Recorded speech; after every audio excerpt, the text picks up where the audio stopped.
Construction Carol here with another update, and since it's raining outside, we're going to keep this short and sweet.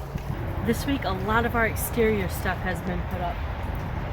The stones have been finished.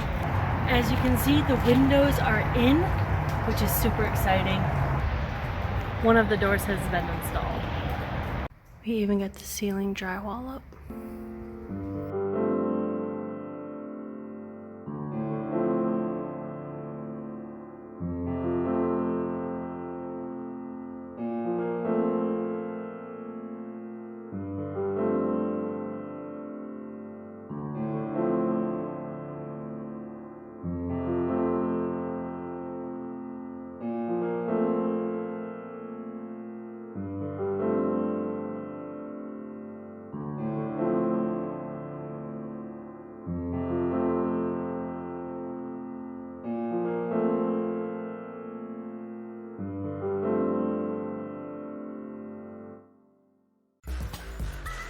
Stay tuned for more updates from Construction Carol.